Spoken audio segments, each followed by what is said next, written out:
Good morning, everybody. You're tuned to Computers 2K Now on the Nissan Communications Network.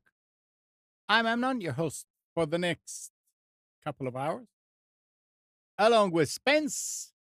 Yes, sir. Good morning. And Gal is here. Good morning. Good morning.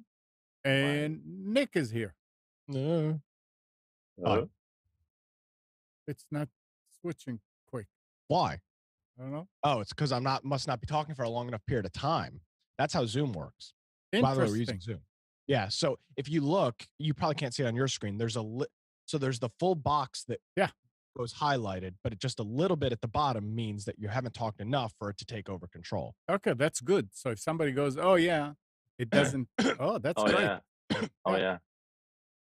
Yep, it's not. So do Shut we up, need to Gal. have Wait. We'll get into it. Our number is do we need 919. to have a special phrase? Spence. Go ahead. Our number is 919-518-9773. Computers 2K voice on Skype. And today's show is made possible by vMix software. So what is the trigger word going to be? We're going to have Alexa? Switch All right, camera.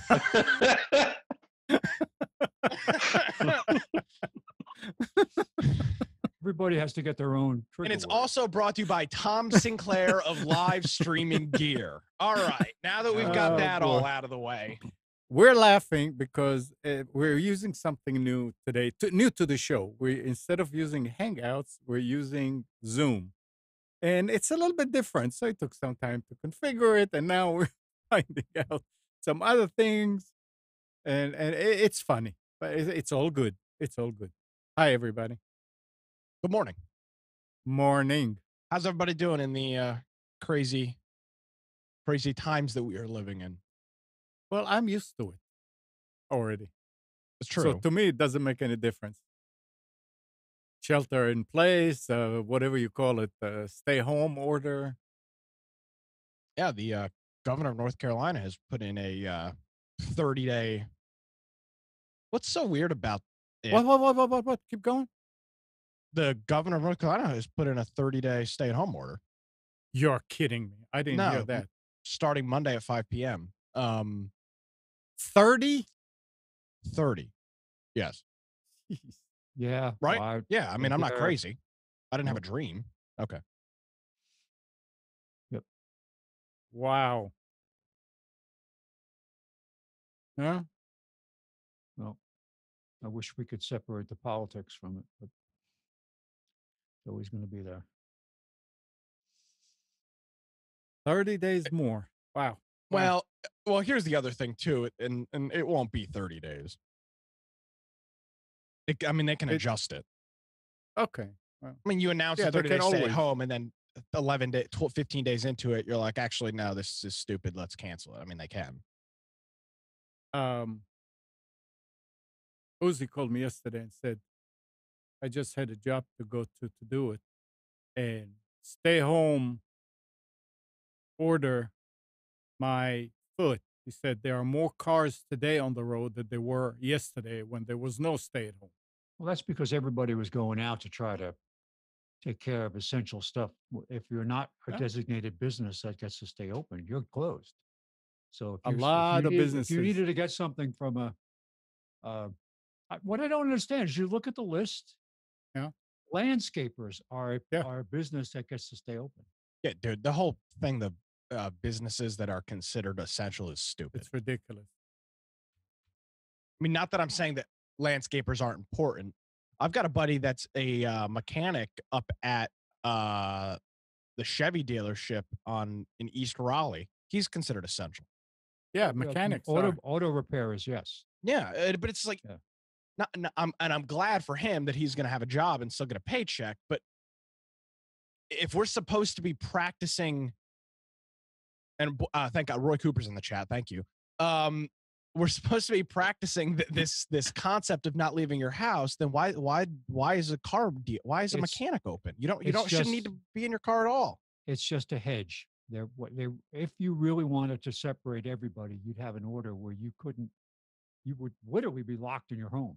And I think the goal is to stop that. That's what needs to happen instead of this half-assed thing that we're doing right now. If you could stop the exponential growth, right? If the growth is everybody if one person infects 2 people, but if you can cut that down to one person infects 1 point something people, then that's the flattening the curve. So it's you can't do everything. You can't take these dramatic steps, but you can change the equation by just making slight changes. This is unfortunate for businesses. It's going to be so we're looking at buying gift cards online for different restaurants that we like, just to help them out. Yeah. Our favorite Chinese place closed because they talked to them and they said, we can't open. We can't get our suppliers to deliver. They want to be open. They can't. Yeah, that sucks. But the world still goes on and we'll get out and of it. This too shall pass. So what do we got in the tech news side? It's an experience. It is. Yeah. I wanted to talk first about working from home. Okay. How does that make you feel? Working from home. Now that you have to work from home. Amnon I can get used to. I can get used to life. it. I can get used to it. But no, I'm talking about, it's fine if your workers are working from home and you get into conference and you talk back and forth with whatever hardware you have. But when media companies, when TV stations are beginning to use Skype or Zoom or whatever, and really all they care about is the video, which also is suddenly now you see a lot of ceilings and things that you normally wouldn't see. The sound is horrendous. Oh, that was a pet peeve of mine. I can't believe they put people on these news shows where they sound like they're talking from a warehouse Right. on the other side.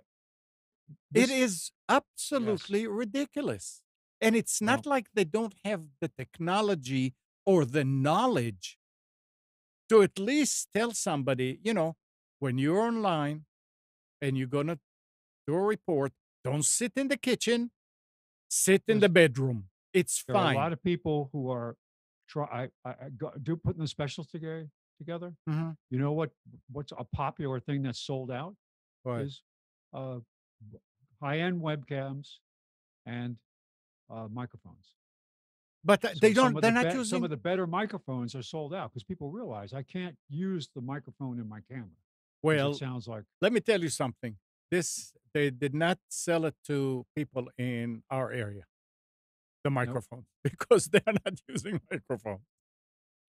It's funny, back years ago when I got trained on the video conferencing products, when I worked for Avaya, they bought a company that had professional video conferencing stuff. And here we are, we're part of the sales team that is supposed to be selling these products. And I had people show up and they were like this. Hi, I'm joining the conference call today. And the background was the guy's wife folding laundry. And I'm like, guys, so I actually wrote a paper on here's how, and it was XSplit. Here's a good camera to buy. Here's a microphone to buy, and how much it's going to cost. Here's how you set it up. And only a few people did it. My boss actually did it. He actually went ahead and implemented what I showed him. But I said, guys, you're selling this stuff. You need to look professional. You need to sound professional. Let me tell you what the big problem is. Okay. And I've got a little bit of insight on this. So, and I think this is relatively accurate.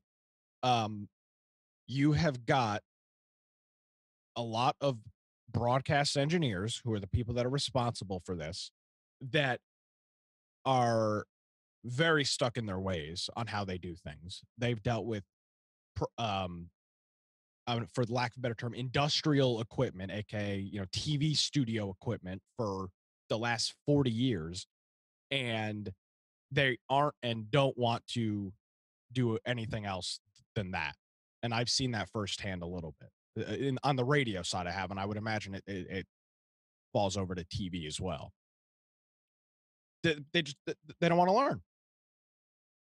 And these guys are brilliant. I mean, these broadcast engineers are brilliant individuals, but they don't want to learn.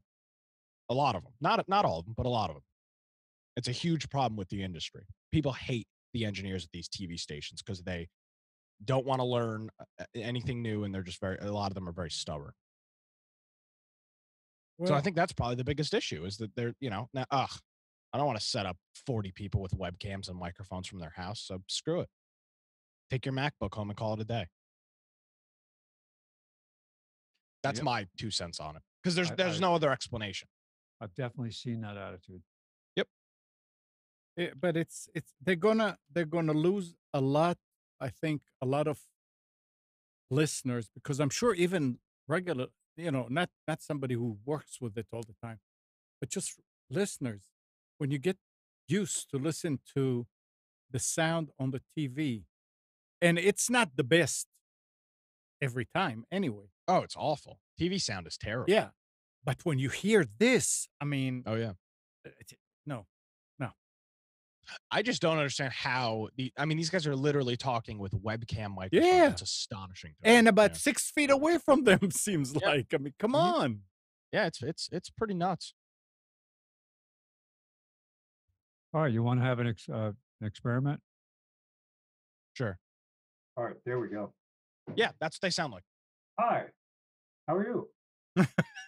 All right, now we're going to go to Spence, who's got an update on teleworking. I'm out on the highway here with the jet planes in the back. Just oh well. Yeah, that's what it is. Yeah. And it's a shame. It's a shame. I mean, they can get the information, they can get the way the information about how to do it right this is not rocket science. So I don't understand why they're not doing it, but nah. And and it's not just the locals. But look at the networks, the same thing. Same thing.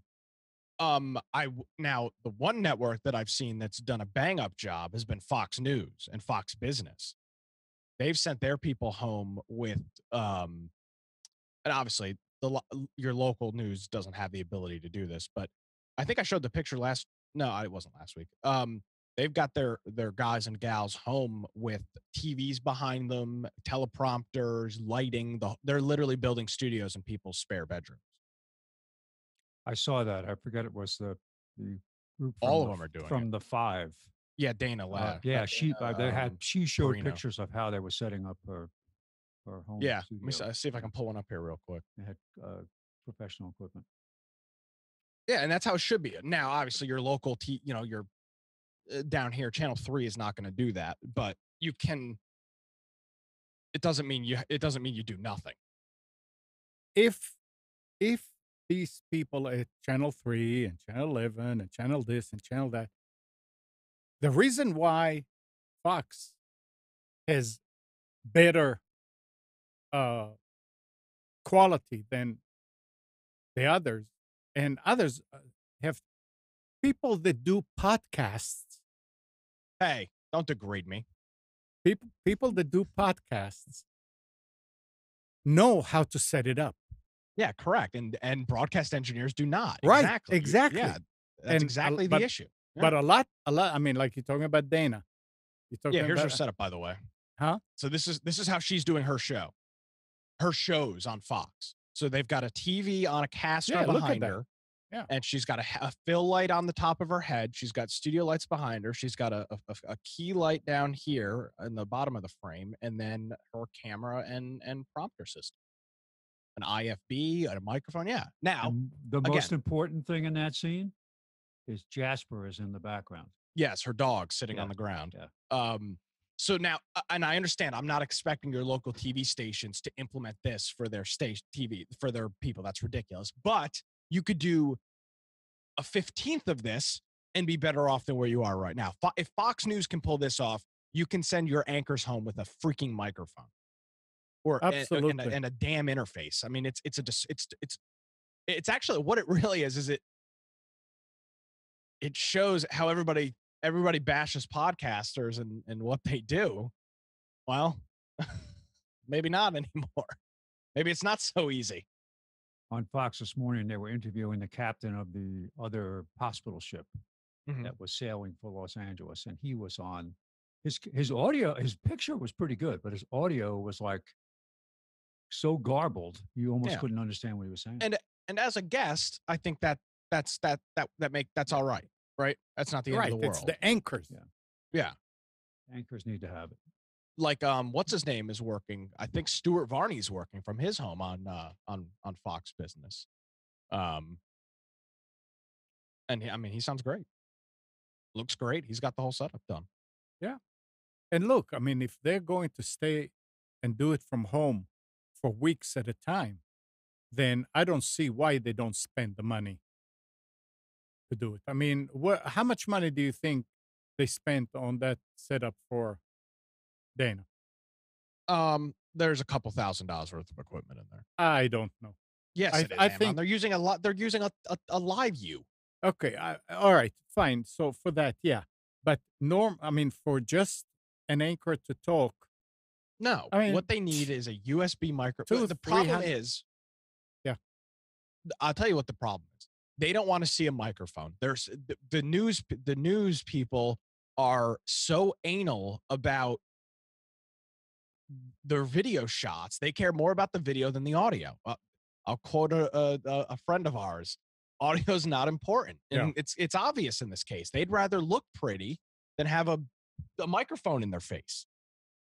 What's her name? Again, I'm going back to that weather girl. Kat Campbell? Yeah. She has a lav mic. Mm-hmm. Yeah. But what does it take to get a DBX into your... I mean, she's got a nice setup, apparently, with a green screen, everything. The sound is okay. It's okay, but it can be a lot better. Well, you got to remember, for a weather girl, it's a little bit different, too. They got to move around. Yeah. No, I understand. But, I mean, spend $200, $300 and get one of these. You're going to need it. Or take it out of the studio. You have spares, probably, because I'm sure they're all using them. I mean, there's no excuse for not trying to do it the right way. No excuse. And so, I mean, I'll show you. I'll give you an example. I saw this on Twitter. This is somebody set up to anchor an 11 o'clock newscast. They've got an iPhone. They're literally using an iPhone. And look at that light. Yeah, with a ring light. Yeah. Dang. Yep. That's how, the tweet on this is getting ready to anchor the 11 o'clock news. That's why it looks so bad. Yeah. And again, local news is local news, and I get it. They don't have the budget, they don't have the resources, and frankly, hopefully there's no reporters listening. These reporters are incapable of setting this stuff up anyway, and that's part of the issue as well. You don't want to be troubleshooting with these people. Is it the right? You got the right? I can't figure out how to change the microphone. So. Yeah. So from what you're saying, IT is now, what was the title? Indisposable, the list of jobs that we can continue to work with. Essential services. Yes, essential services. Are you? You're deemed as essential, I'm sure. No, I work from home, man. Yeah, no, it doesn't matter though. You're still working though. Your business can operate. No, so all of their about business operating and not operating, what they mean is the business location is open or not, Yeah. right? Whether you can do it any other way doesn't interest anyone, right? So definitely not. I'm not working because I'm an essential worker. I'm working because we have that opportunity because we are a software company, and what I do remotely is equivalent to what I do from the office. So yeah, I'm deemed as essential. Yeah, Mike, yeah, but does that mean that you will go? Like I have a card in my car that got sent by the company that says, I'm an essential employee. Yeah, because we deal because we service companies that are essential businesses like banks and medical practices. Right. So So that allows you to go on site if you're needed. Correct. Okay. Yep. Now I'm working from home, and I've been working from home for 2 weeks. But yeah, if I needed to go, if I needed to go do something, I could. Right. I got a call from one of the hosts. Does a show here, and he said, "I'm not. Media companies are on the list, so you can continue to operate, and I can come in the studio." I said, "No, we're doing it remotely."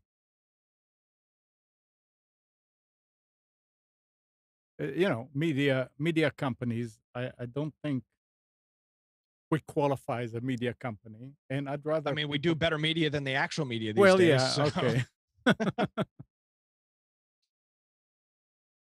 All right. I'll be right back. I have to restart. I just loaded some. Spence, you didn't fix your mic back.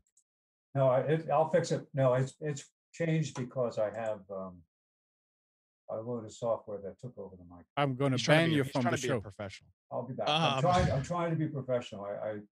The truck just arrived with all this new equipment. I'm setting it up. Excellent. So I'll be right back. So let's talk a little bit about net neutrality. Okay. I don't know if anybody read about net neutrality. This was supposed to be the end of, so if we remember back a couple of months ago when we were talking about net neutrality and how it's going to end the world, right? And net neutrality was that nobody has priority on the internet. Right. That's the idea with net neutrality. Now they do have some of these net neutrality-ish laws in the EU that are in place. And there were stories this week of systems like Netflix getting throttled and Hulu getting throttled over there because the conglomerate decided these guys aren't, this bandwidth isn't that important. So we're gonna deprioritize that bandwidth and prioritize something else. So net neutrality, my ass. And you saw it play out in real time. But wasn't the throttling of Netflix was done by Netflix?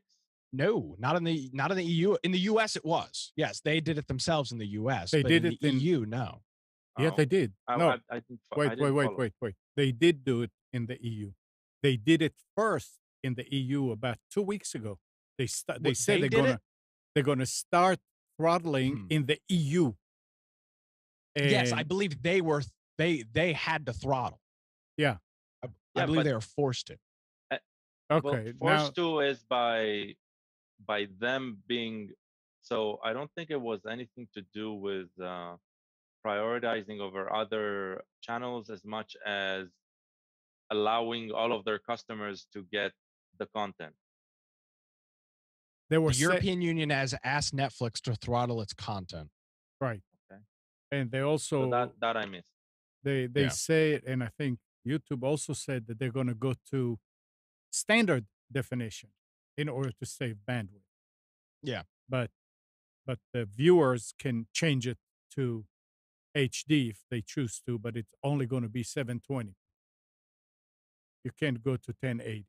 I tried it yesterday and do everything. It's pretty funny. Yeah. Just and not that it's really a big deal, obviously, but it is funny that this term net neutrality, clearly it's not neutral. because they're prioritizing other data besides Netflix and Hulu. I mean, that's why I was always against it, because it's a stupid term. It's just not, and it's not accurate. And here's a great example of why it's not accurate. I didn't see this on the front page of Reddit though, like net neutrality was for 6 months. Just comical. Nick, you sent a story in the beginning, in the middle of the week. You said for Sunday. Do you want to talk about it? About Windows 0 day? Oh yeah, new 0-day exploit. Yeah. I know this is coming as a grave shock to everybody. There's a new 0-day exploit with the Windows Adobe Type Manager library, which I guess is a relatively if you have Adobe products installed like Photoshop or Illustrator, that's part of it. And it allows apps with this exploit, the attackers can get access to documents and things like that through the Adobe Type Manager. So it's a Windows issue with the Adobe Type Manager library. So Windows has got to put out the patch for it, right. And we won't see it until probably mid-April, I guess, when the next big patch Tuesday is. And they say that in the meantime, you can the workaround too that they're talking about, disabling the preview pane. Yep. And the details pane in Windows Explorer. Yeah, which I'm not going to do. But. Yeah, well, I mean, this is if you are using, then do that. Have you heard about YouTube demonetizing videos talking about the COVID-19 outbreak? Everything. They are demonetizing anything that says that. Really? Yep. Yeah, my son told me about it. I haven't read too much about it yet, so I don't know. So you say everything? Unless you are unless you've got a special relationship with YouTube, like one of the big boys, yes. Almost all of your content is being demonetized by YouTube. Demonetized, but still available. That's, I mean, they're not going to take the video out. They're not sure. No, but and it's just funny because we're dealing with all these things. How we're talking about all of these, companies that are like, for example, Texas Roadhouse, the restaurant. The CEO of that is foregoing his salary for a year to pay employees and all of his bonuses and everything. Yet YouTube is still taking 40% of 60% of ad revenue and 40% of super chats on their service. So the content creators are getting shafted in all of this, as always. And of course, there's no outcry against YouTube because they can't do anything wrong. Why aren't they helping? Why isn't YouTube taking half the cut that they normally take on ads to support content creators? Interesting. Because they don't give a shit, frankly. Yeah. And that's what it is. And this is typical YouTube. This is the bullshit with YouTube. This is why Google and YouTube are terrible companies. They want you, the employees of their company are going to go out on social media and say that the airline CEOs need to not take a salary to pay their employees. Fine, make your claim. Yet YouTube is still taking 60% of ad revenue and 40% of super chat revenue from their content creators. Put up or shut up. Plain and simple. Yeah. I mean, it's just like that is not. I haven't heard anybody talk about that. Well, I just search on it. I see The Verge are talking about it March 4th. So when it was talked about, it was talked about almost a month ago. I didn't get. I mean, you know me. I don't read the news, but here you did know about it. So where did you hear about it? I don't know. I read about it or saw it on a video somewhere. I don't remember. Okay. So but weird. It's pretty unfortunate. Can't say it's surprising, but pretty unfortunate. Explain something to me about demonetization. So when they decide to demonetize something, do they take off ads completely from the video? Sometimes, other times they keep the ads and take 100% of the revenue. Yeah. Oh man. Yeah, YouTube is a terrible company. That is totally not fine. Yeah. No, that's what they do. That's what they've done for years. And unfortunately, there's no other competitors. There's some have started, but they're struggling to. You can't compete with the two biggest companies in the world, Google and YouTube, which are obviously one and the same. There will be. Give it time. Yeah. All right. At this time in our lives, we don't need any humor. We need to be really depressed and not pay attention to anything funny, right? Okay. Google won't be participating in April Fool's Day this year due to the serious threat of the coronavirus that continues to impact the entire world.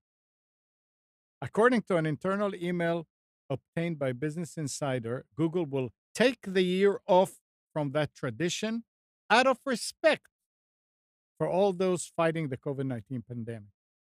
Our highest goal right now is to be helpful to people. So let's save the jokes for next April, which will undoubtedly be a whole lot brighter than this one. This would What a dumb thing. This would have been interesting if they posted it on April 1st.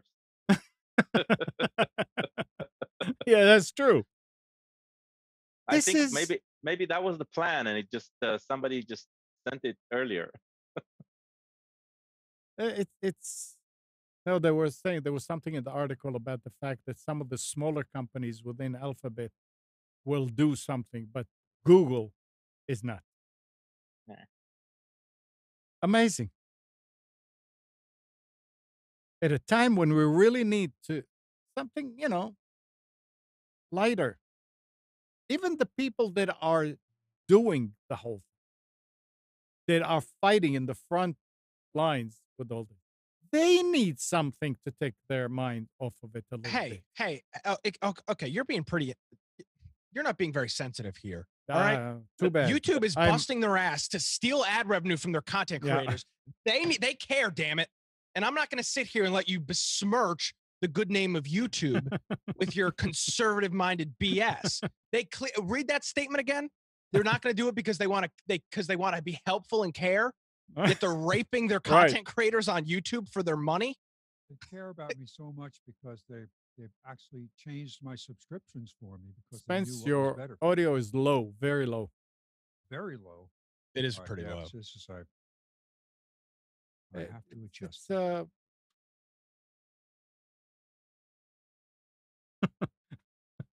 No, but I mean, seriously, read. No, I'm being serious. Read the statement again. What did they say? They wanted to be helpful? Because out of respect for all those fighting the COVID-19 pandemic. Okay. And then what else was it? You said something about it says our highest goal right now is to be helpful to people. So let's save the jokes. They want to be helpful. They're not helpful. They are screwing over their content creators who are people that are literally small business owners. Yeah. Thanks, YouTube. Hey. That's Google. That's YouTube. This is Google. Yeah. They're separate entities within Alphabet. Come on. Oh, yes. It's just amazing. They never talk to each other. Yeah. Is the audio better? Yeah. Yes. Okay. It's amazing that somebody's going to come up with something like that would say, okay, we're not going to participate in April's. I think I'm just trying to visualize, right? The person who's sending the send for the press release, right?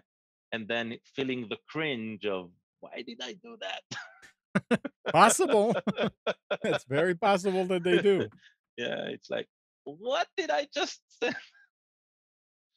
But then again, you need to remember that people in those positions usually lack sense of humor. And that's the result. Yeah. It's called being too woke. I'm being dead serious. It is. This is the too woke culture. You can't, everything is so serious 24/7. You can't Can't make light of anything. Can't make a joke. If there's a serious situation going on, anything is bad PR. It's stupid. You're spot on, Amnon. In the time when we actually need to separate from things, right? Which is what we've tried to do on this show, at least a little bit. No, we're very serious. You're right. I'm sorry. Yeah.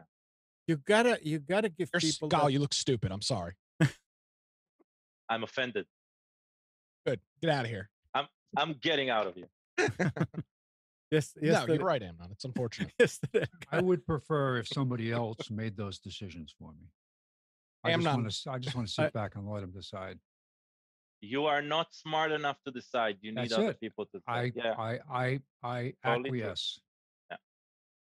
I got a video yesterday from one of my friends about an interview with this guy, and it's about COVID-19.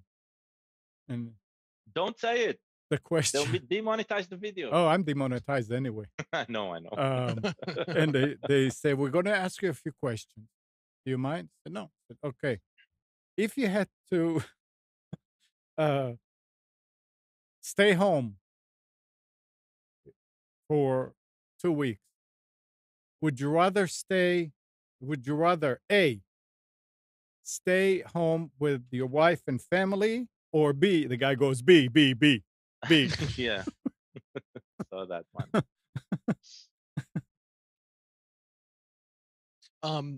So yeah, there's obviously we're seeing teleworking for workplaces, but on the education side, we're seeing remote learning, which obviously there a lot of universities and campuses already have remote students and online only classes. Like our friend Brian Aldridge, he just got his degree through an online university over the almost 4 years. So that's not the newest thing in the world, but you're seeing all traditional in lecture hall, in classroom classes switching to online. Even K through 12. Yeah. Using what we were talking to our friend Jim, and his son is using Google Classroom, I think, to do that, which a lot of the schools have already implemented anyway, but now they're just doing the work from home. So that's encouraging to see that the public school system wasn't so far behind on the time of it. Yeah, and now if it's another month, then they really need to get into it.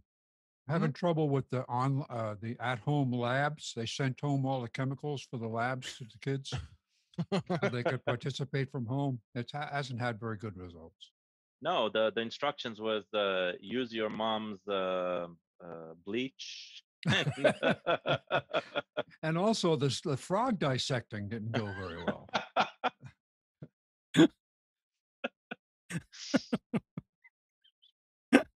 Sis, do you mind if I get your pet frog? I have a project.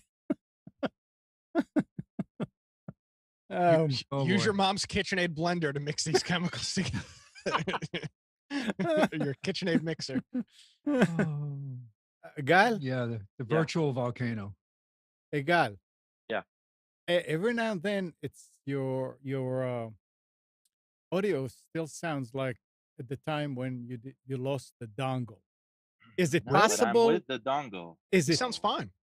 I could hear it. I thought you were just holding back, Nick. Oh, no. Okay, never mind. Nick holding back. Oh, wow. Now he just disconnected. Yeah. That's not that type of show. Better? Well, I mean, keep going. I mean, it's not always. It's just like. Well, I disconnected something from the USB hub. Let's see if that helps. Speaking of extreme measures.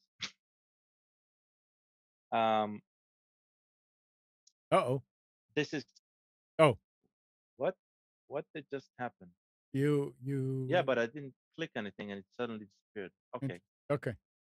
That was net neutrality. Exactly. That was Google telling you to watch out. Censorship. Israel, they've been, at least from the point of view of North Carolina, they've been ahead in putting more extreme measures fighting the coronavirus spread. And one of the things they activated, I think, this week was the prime minister gave or tried. I don't know if I think they weren't. No, they were successful.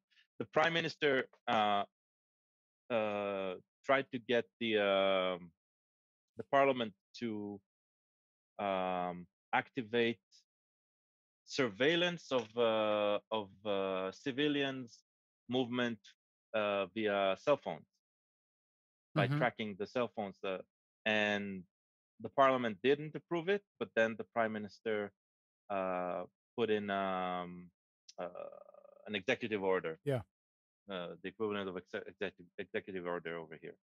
So now the government has surveillance on its citizens, supposedly to track movement and try to hone down on coronavirus spread.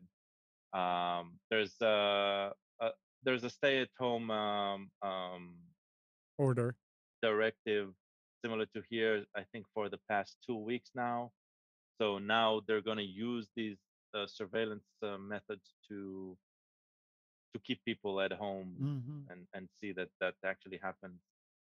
And I'm seeing all of this, unfold, and I'm thinking there's a lot of issues with the prime minister right now. He's under investigation. The investigations are out there now. They were about to start the trials. And 2 days before the trial started, all of the courts were shut down along with the rest of the country because of the coronavirus spread. So there's all of that trouble going on. But now the prime minister has the power of tracking every citizen, right? And including his political opponents. It's like a dystopian 1984 scenario out of nightmares, and I'm fearing that some countries, I don't know, I don't think it will happen here, at least I hope not, right? But I Not feel with Trump. No way. You think not with Trump? No, not a chance in hell.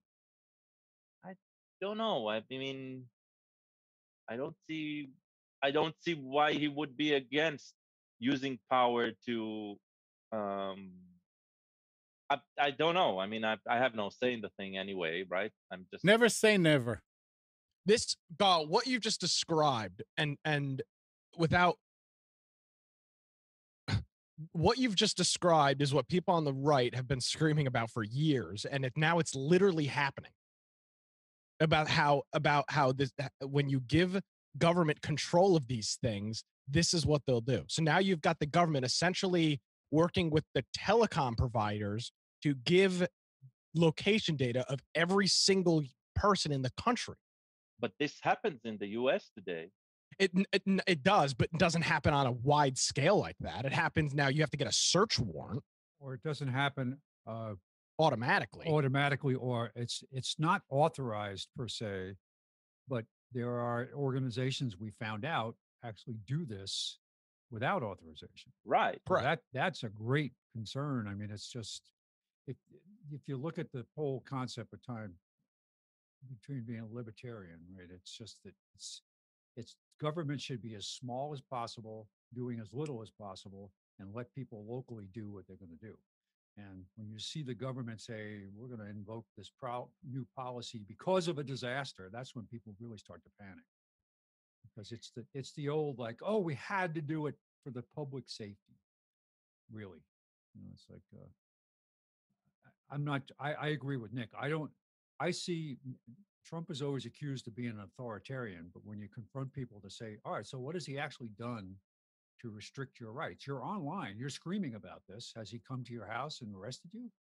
So that's well. I'm not concerned specifically about Trump. It's not like it's just the whole idea of somebody in power, right, getting the opportunity to misuse that power once they start misusing it, when will it end? When will they? Yeah, it's hard to put it back in the can. Exactly. That's what my main concern, right? Well, we call it the slippery slope. Yeah. Because once you start going down that slope and you invoke something because we had to do this because of some emergency. Yeah. Now John's bringing up South Korea, and the difference between what they did in South Korea and what Gal talked about them doing in Israel is that in South Korea, they had you install an app on your phone, turn on Bluetooth, and that's how it worked.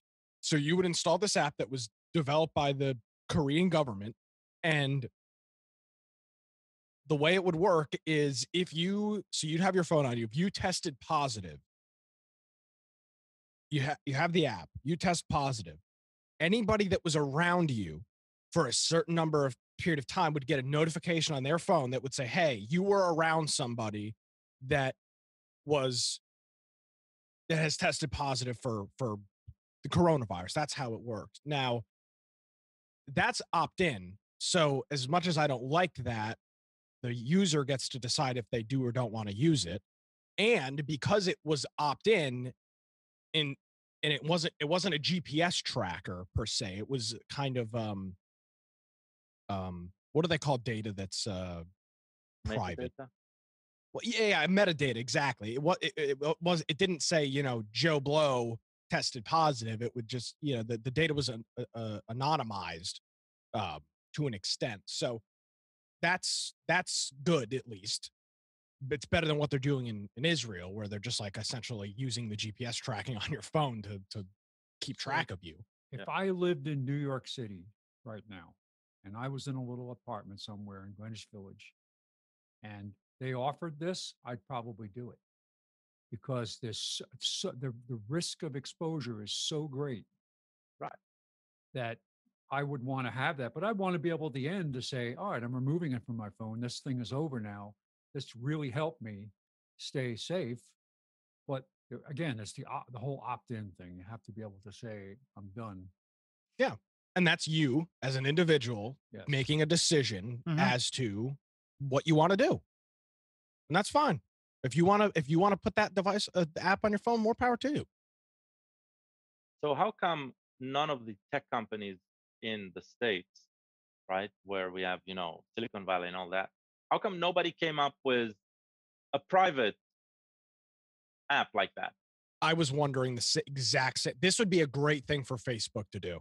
This would fit right into their ploy of having all of your data about everything. But that's the thing. If Facebook came out with it, right, nobody would want to install it because everybody hates Facebook, right?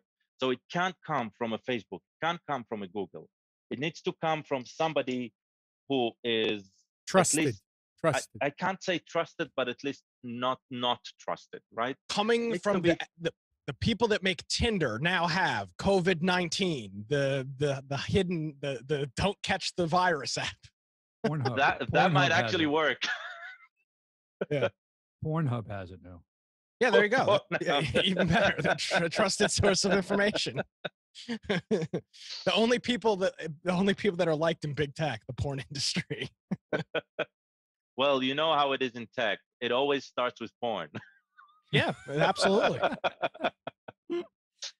You can laugh at what Gal's saying. That's the reason you have the internet speeds you do now. The high speed internet was lobbied for by the adult movie industry. Oh yeah, I heard the Computers 2K Now started as porn, right? Yeah. Yeah. I still have the outfit. Oh, Jesus Christ.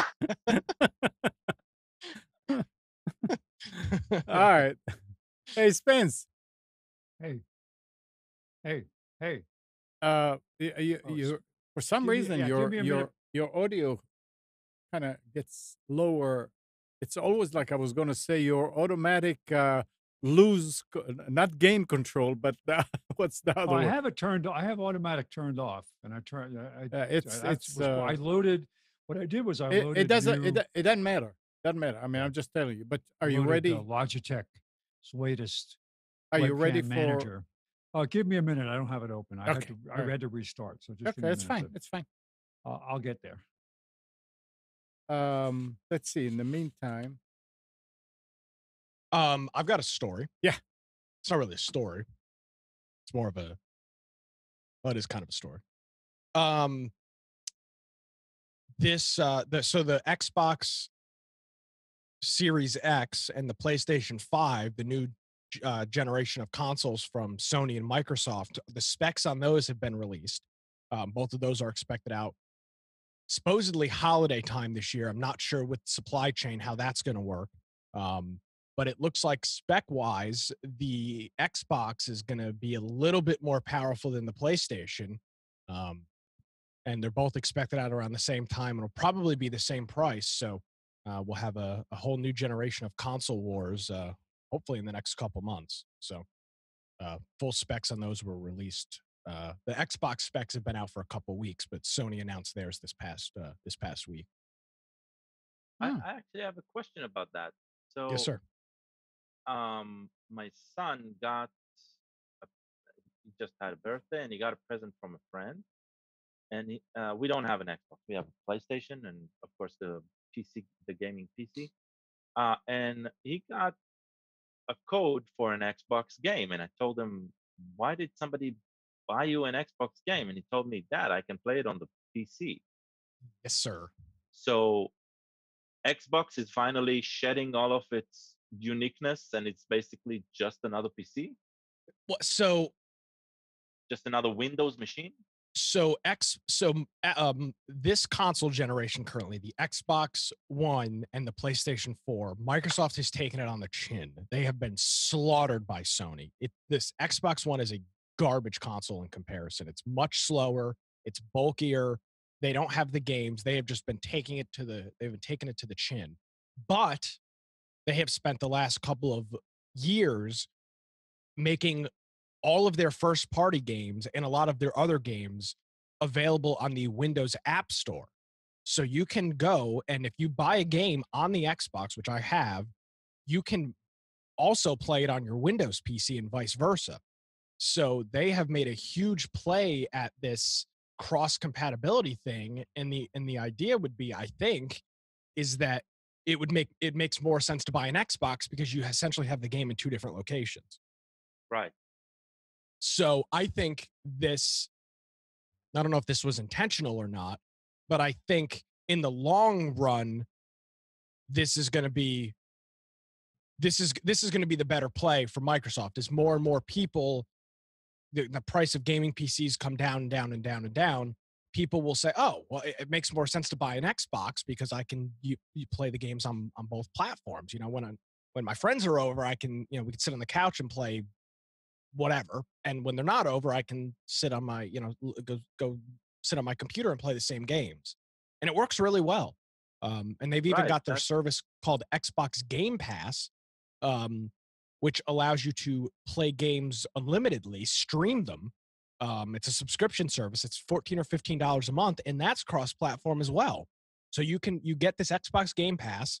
By the way, I get it for free because I use Bing. I use my Bing rewards points for it. You get this Xbox Game Pass and you can play games cross-platform at no cost. And it uses the Windows Store. It's freaking awesome. It's absolutely incredible. What you're describing is practically what went through my head when I understood that. It's like, yep. Why not the Xbox then, right? It makes a lot more sense. And if this new console generation is a better system, now the question is exclusives, and Sony's kind of got better exclusives now. Halo is a series that's dead. Gears of War is a series that's dead. Those were the two big exclusives on Xbox, and those are gone now. They're just, nobody cares. Cortana keeps on living. That's true. Cortana always lives. But on the Sony side, they've got The Last of Us, they've got Uncharted, they've got some games that are highly, highly anticipated. God of War. So it's going to come down to exclusives. But I mean, I think the result of what Microsoft has been doing the past couple of years will not be seen for another couple of years. And then it's going to be like, wow, you'd be an idiot not to buy an Xbox because you're getting, there's always talk about you buy a game on a console, you have to buy it on a PC. Right. I own 4 copies of GTA 5. I own it on the Xbox 360, the PlayStation 4, the Xbox One, and the PC. I spent almost $300 on that game for all my different versions. And that part of that can go away in the future, hopefully. I'm going to send some salesmen to you, Nick. I think there's some other things you need to buy. Hey, what can I buy? Let me know. I'm going to spend you didn't buy. First of all, with GTA 5, you didn't buy the Nintendo version. No, it is not on the Switch. I don't think it would run very well. It's not on the Wii? No, not on the Wii U, unfortunately. Yeah, think about the physical exercise you would have gotten if it was on the Wii. Running around, shooting up strip clubs and robbing banks with your Wii controller. All right. Oh well. Back to you, Amnon. All right. Suspense. I'm ready. You're ready. So Computers 2K Now specials. Now, interesting. It was really looking today at the reaction of the 3 major retailers that we cover. That was interesting, and I'll comment on. But I put out some memes I found that were just, you have to laugh. So Amazon employee in Seattle confirmed to have coronavirus. So comments online were, so the rest of us could get it by Thursday if we order in the next 2 hours. That's some prime mover. That's good. Sorry. Well, I'll let you look at the other ones here, but the one I really liked was the picture of the lady in Singapore with the mask over her eyes. Oh well, it's as good as the people who took 2 halves of a melon and cut the melon in half, and each of them had 1 half of the melon over their face. But I digress. Yeah. All right, so Staples had an interesting statement on their webpage this morning, and they actually did a pretty good job. All of them did something effective to help people who, whether they're working from home or they're trying to deal with the situation. And but Staples actually made a price commitment, which I thought was good, because I noticed that, yeah, there are some things on sale, but not a lot of things on sale, so depending on what site you go to. So I'm not saying they're gouging. I'm not saying they're, but we're not seeing the kind of competition. A lot of stuff is sold out. A lot of laptops are sold out. Desktop monitor trays are sold out. So people are definitely buying this stuff to work from home. Yeah, dude, laptops are gone. Like, can't get them anywhere. Yeah, so you got to spend some more money, because all of the inexpensive ones, typically, there are still some ones available, but yeah, the selection is way down from what it was. It's just like during a hurricane, everybody buys all the generators, and then 2 weeks later, there's a bunch of generators on Craigslist. Yep. Facebook Marketplace, yeah. I wish somebody would buy a brand new motorhome for the emergency, and then at the end be stuck with it, and I'll buy it for like 5 cents on the dollar. That's what I need to find. I'll buy it. I got plenty of money. Got my Trump bucks. All right. That's right. Yeah. All right. 3 weeks. 3 weeks to get it. But I think there's some companies that are going to can't wait 3 weeks. But all right. So Staples does offer curbside pickup. They have marketing services, buy out, pick up in the store, free delivery, no minimum. So they're standing up to support people. And they've also, like I said, their policy about prices is not to raise prices on essential needs during health crises. Well, they will, I guess, raise prices on non-essential things, but at least. All right, so there are a couple of laptops available at Staples. Don't know what the stocking looks like, but they've got a Core i3 machine from HP for $399, 100 off. Lenovo Flex 14-inch screen for $699. That's an i5. That's 200 off. Same prices like on backup stuff on sale. 2 terabyte Seagate Backup Plus. This is a good time. If you don't have backup set up, you're going to be setting up a new laptop or bringing your work laptop home. If you're allowed to plug a USB drive into it, back that sucker up, right? Just get it over with. Peace of mind. You'll sleep better at night. All right. So you want to work in the garage to be away from the family, but you don't have a good Wi-Fi signal out there. $89 Netgear AC 1200 Wi-Fi range extender. Inexpensive way to get a better signal so you can work someplace else. Oh, go out and look online. There's some great sites that show you, I can't remember what it was, which site carried this, but it was all these different places people are working from home and how they're setting up, especially in tiny little apartments or in homes that are very busy. So some very interesting, innovative ways people have found solitude so they can work. Yeah. I even saw people putting like shotguns on the back of chairs, and it was like, yeah. I saw one person with a very nice setup in the bathroom. They used the toilet as their seat. And well, hey, if you need a quiet place to have a conference call, there you go. The acoustics are probably pretty good too. Google Nest Mini Smart Speaker, $39. Hey, you maybe you didn't have one of these at home. Maybe you just didn't spend that kind of time at home. You want to have a relaxing music running in the background. Hey, this is the way to do it cheap. All right, some essentials for home offices. They've got the Brother 2370 DW. That's duplex wireless compact monochrome printer for $99. That usually sells a little more than that. So this is actually a pretty good price for this machine. They've also got the Canon Color Image Class Color Laser for $299. It's $100 off. So if your business requires that you print color documents, proposals, whatever, and you don't have any access to that, this is a pretty reasonable price for color. If you don't want to get into getting a scanner, I actually bought this ES50 2 weeks ago, and I've been using it to scan pictures. It does a great job. The software that comes with it will do batch auto file save. It doesn't do it file by file, but what you do is you scan each picture in, it saves it in the app, and then you say save, and it goes through. You say, well, what do you want the prefix to be on the file name?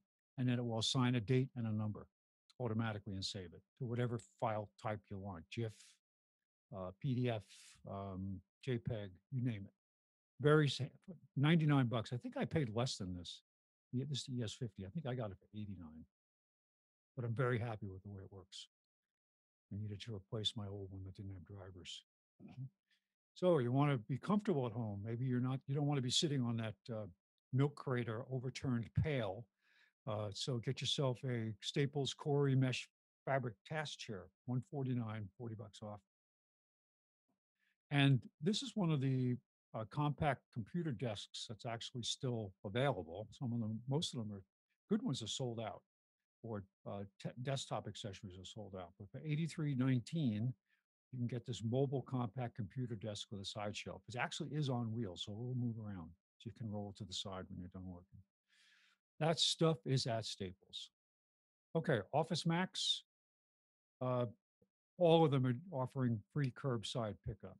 It says now it's available at most stores. So that's a very positive thing. What happened to the stream? You guys still there? Yeah. Yeah. Yeah, the stream just went away by me. What? Yeah, I got the wheel going here. Net neutrality. That's it. I mean, I'm connected to YouTube and I can see the banner is up, Nissan Communications Live, but I got the wheel going. Oh, well. I can't check. I didn't lose it. All right. So Office Depot Office Max, couple of deals on nice size monitors. They got a 27-inch HP for $179, save $110. Got a 24-inch Dell for $139, save $40. Again, not the best prices, but these are pretty nice. 5-millisecond response on the Dell machine. Same thing on the HP machine. So these are fast monitors. Okay, so monitor stand. This is one that's available here for $24, a Mind Reader. Lots of them are sold out, but this one is available. Make a little space, make it a little easier for you to work, to have your setup on your desk. Logitech C922 ProStream 2.0 webcam for $99. Logitech, this is an entry-level wireless mouse and keyboard, but if you're trying to, personally, if I'm working from a laptop, I have a real hard time adjusting from a full size keyboard to a laptop keyboard at times. I tend to have extra pushes of buttons or misalignments as if I'm typing too fast. I have to go back and look at my work. But if you want to have a inexpensive wireless keyboard mouse combo, this one's $29. Uh, in order to help small businesses, they're 25% off signs, posters, and banners. So if you're set up for curbside pickup and you want to advertise out in front of your store, you can order signage through Office Depot.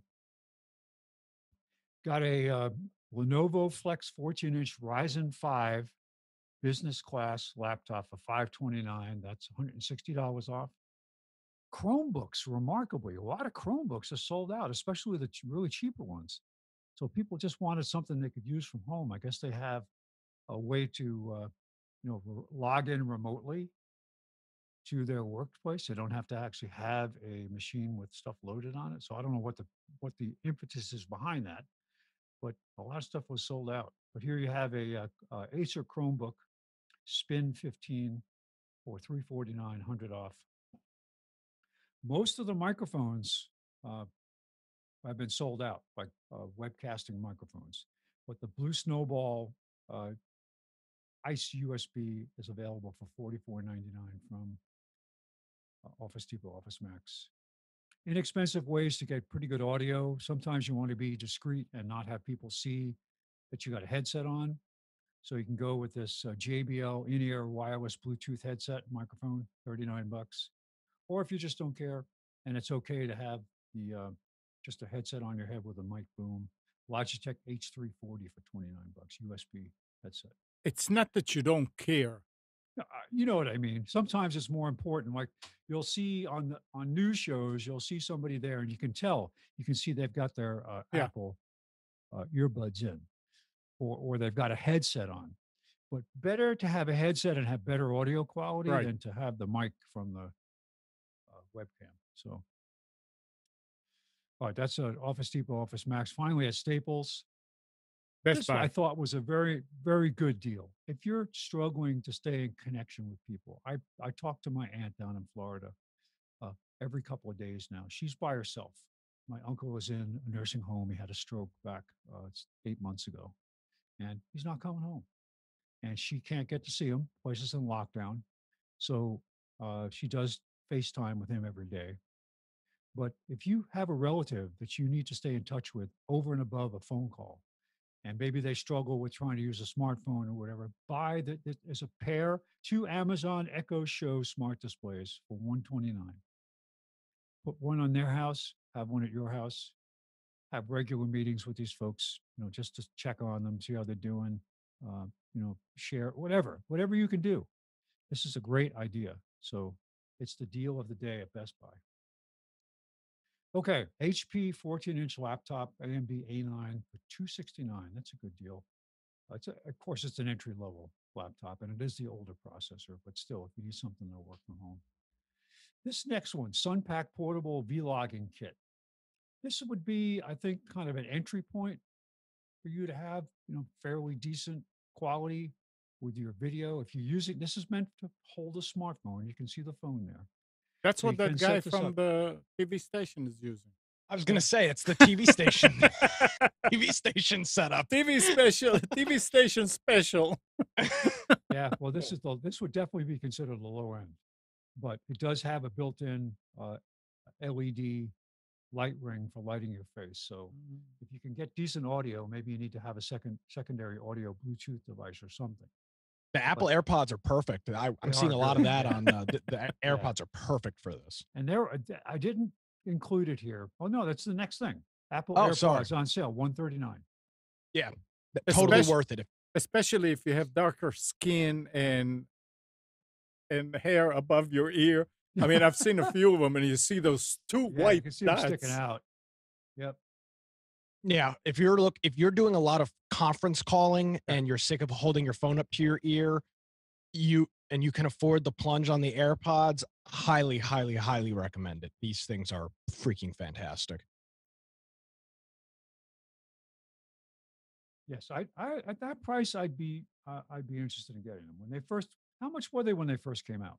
They were 200. Now those are the old. That's the last generation. That's not the new ones. But I prefer those ones to the new ones. I've tried the new ones. They're too. I don't like how they fit in my ear. I have never had luck Change with, ears, with Nick. Yeah, that's true. Let me get the bandsaw out. I have to have very specific kind of inserts to work good in my ears. I just won't stay. The original iPhone and iPod earbuds from Apple would not stay in my ears. The only way I get them to stay in my ears is to turn them upside down. Oh, then yeah, these probably aren't for you then. Yeah, it's just very uncomfortable too. Hey, Spence. Yes. Do you have a volume on your microphone anywhere? I do. And raise it. All right, let me open the settings here. Oh, so what's happening? It just changes on its own? No, I mean, I just looked and the VU meter is not even showing you. It is going out, but it's not even showing. Okay. So. Well, because I changed a lot of stuff today. That's okay. why it's messed up. Keep going. Sorry. All right. So, Linksys AC2200 tri-band mesh Wi-Fi router for $149, say $50. If you're struggling with your signal at home, more people on it, issues with so many other local Wi-Fi around you, this is a good way, a reasonably priced way to upgrade your system. Usually $199, so it's $50 off. And finally, this is what I had to give kudos to Best Buy. So they've actually put together a splash page here for 6 different categories of products: home, office, tech. And if you click on each of these, it takes you through, and it does a really good job of presenting different products to you and ideas. Home cleaning and care, specifically around, hey, you're spending a lot more time at home. You want to be really conscious of sanitation, but they issued guidelines for shopping now. What do you do when you get your stuff home? What do you need to wipe down? What do you need to be cognizant of as you go shopping? And I already have my routine. I have wipe down cloths, take everything out to the car, put it in the trunk, bring it into the garage, discard all the bags. And most things, if they go into the refrigerator, whether that's fine, or they're going to be stored on the shelf for several days, you don't have to do much.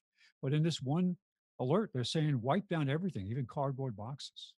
Yeah, what I'm doing, I went to the store to get some produce. I've been spraying everything with Lysol. So, bring an apple back, spray it down with Lysol, and it's good to go. Can't get coronavirus. Lye would be better. Spray it with lye. After you slice it. Battery acid. Yeah. I mean, why wash it with soap and water when I can use a chemical? Yeah, agreed. Absolutely. Mm-hmm. Another category is health monitoring. So that's important in many cases. Home gym equipment. Stay connected with your friends. Show devices that connect. And then finally, the ever important kitchen appliances. So was there a category for losing your effing mind because you're stuck in your house? Yeah, there is there. That's the secret click. You have to know the correct place to click on it, but it takes you to the dark web where you can take out hits on people and you can buy friends online. That's it. Deep state. I'll tell you what, man. This is going to sound weird. Having a lot of online friends that don't live near me and I didn't interact with in person anyway has been perfect throughout this whole thing. I'm being dead serious. Like the guys I play video games with, nothing has changed with that. It's perfect. Yeah. Interesting. The coronavirus generation. Yeah. They're actually I've been practicing for this for years. I mean, they may be a little ahead on this, but they're already predicting changes to the social makeup due to this. Oh, for sure. Because of, but I mean, I don't want to go back. I don't want to stay where, where 6 feet of contact. Oh, there won't be any more hugging. That's not true. I'm sorry. No. Yeah, but I agree there are people who think, oh, that's it. We'll never hug again. We'll never shake hands again. No, I'm sorry. That'll go back. Yeah. I've shook somebody's hand yesterday. Whatever. Yeah. Did you cut your hand off? How dare you? Yeah. Yeah, I went home and I plunged my hand in battery acid. And then it's the garbage disposal. Yeah. Shred it out there. Get rid of all those germs. Yep. All right. Well, that's Computers 2K Now specials for March 29th. What are we now in day two of the Wake County lockdown, anticipating day one of the state lockdown tomorrow. T-1 for the state lockdown. Yep. I'm going to hear tomorrow morning at 8 o'clock in the morning, you're going to hear the door slam all across the state. 5 p.m. 5 p.m. it is? Oh, all right. Yep. I thought it was early. I thought it started. What does it mean for crossing state lines? Nothing. I wonder. Nothing, right? No. Rhode Island's doing that. They put checkpoints on the roads. I think in New York and New Jersey they do too. They don't want people entering the state. What about leaving the state? I'm not sure how it is for leaving, but I know for entering. To let you go. Yeah, they don't want because a lot of. So the big problem that they're having up in New York, in the Northeast right now, is that people are leaving hotspots and going and staying with relatives and friends in Connecticut, Massachusetts, Rhode Island, and and pollinating this thing everywhere. So Rhode Island put up roadblocks. The Cuomo says he's going to sue them. It's just the whole thing's a freaking disaster. Last night, the Trump administration indicated they were considering quarantine, but they said this morning that they were not going to do a formal quarantine, but they were going to work with the states to restrict travel. They have urged and the word is so stupid, a strong advisement against interstate travel, whatever the hell that means. And you know what? That goes back to the whole trying to avoid the authoritarian. Yeah. Where the Hollywood people say that, it's Hitler, it's Nazis. It's, well, no. If it was Hitler and Nazis, you wouldn't be in your comfortable little house right now. No, damn straight. Yeah. Going back to wiping and stuff. I love it how you got to be careful wiping, Amnon. Some people. I mean, you just follow it. Okay, wipe all boxes. The other day we got a box from Amazon. So I'm sitting on the chair and I'm watching Kathy, and she got it, and she went and got a wipe, and she wiped the box. She opened it. There was another box in it. So she took that box out and she took the big box and threw it outside. And then she's wiping the inside. I said, why did you wipe the big box for? You know you're going to throw it out right away. Yes. And if it sits outside, there's nothing wrong with it. Oh, did she lick the box is the question. I've heard that's the best cleaning method possible. Just lick the box. Yes, the whole box. Be careful on paper cuts though. Yeah. We're all gonna die. All right. Let's see. So data shows that people all over the US are doing the same thing. Verizon says it has seen an average of 800 million wireless calls daily on recent weekdays. Damn. Nearly twice the volume of Mother's Day. And we're not just calling people more often. We're talking on the phone for longer. Excuse me. AT&T says that what was that? Coughing, very healthy. Perfect health. Perfect health, yeah. AT&T says that wireless voice minutes on last Monday, were up 39% from the average Monday. And Wi-Fi calling minutes were 78% higher. Thanks to coronavirus, we're no longer in transit, unable to answer a call. We're not longer unable. So we answer the phone. We're not physically in the office. So sure, why not jump on the phone to catch up with a friend or colleague between work tasks? There's no stepping out for lunch. No, let's just cover this in person next time we see one another, because we don't actually know when that will be. So people are using the phone. Yeah, I mean, they're sitting on conference call bridges all day. Yeah, they can still text, but they don't. They use more. Well, and you got to remember, a lot of people, like, for example, my mother, she's working from home. Her work phone number is forwarding to her cell phone. So she's getting her work phone calls on her cell phone.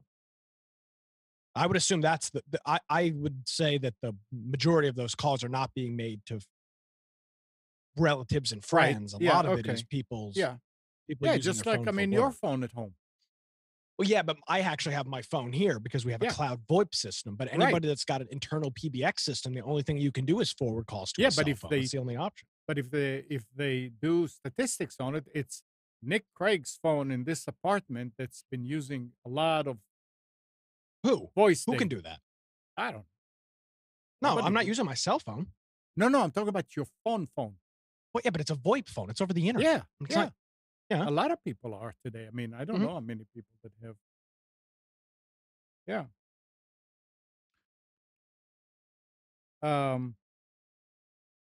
And talking about working and using phone and all that at home, where was the other article? This is good business to get into. Oh, come on, where are you? Zoom, No. Slack, All stick- Microsoft Teams. No, it's the fact that a lot of the surveillance programs in the US is being so there it is. With so many people working remotely because of the coronavirus, surveillance software is flying off the virtual shelf. Mm. Companies have been scrambling, says Brad Miller, CEO of surveillance software maker Interguard. They're trying to allow their employees to work from home, but trying to maintain a level of security and productivity. Along with Interguard software makers include Time Doctor, Terramine, VeriClock, Interactive, Active Track, and HubStuff. All provide a combination of screen monitoring and productivity metrics, such as number of email sends, to reassure managers that the charges are doing their jobs. So they send you home to work from home, but they are monitoring what you're doing, just like they do it at the office, sort of, to make sure that you're not using your time watching cat videos, but you're actually doing your work. Yeah. If you have to, yeah, I'm not a big fan of that. I mean, obviously, if you're working, obviously the company's got the right to do what they want. You work for them. But if you can't trust your workers to work, you probably shouldn't employ them. Well, I mean, right? I mean, is that a crazy idea? no, it's not a crazy idea. You have to install surveillance software on Yeah. your employees' computers. You probably need to find some new employees. It's a sad testimony, but I know people in certain industries that have such a hard time finding workers, and these are skilled workers, that they are lucky if they can find somebody that either to pass a drug test or a background check. Yeah, that's unfortunate. And they've Yep. just it's tough because you got, and these are literally people with skills, you know, with whatever the technical skill. I'm not talking about, well, I mean, I'm talking about trades, and it's tough. So I understand why they would want to have surveillance video.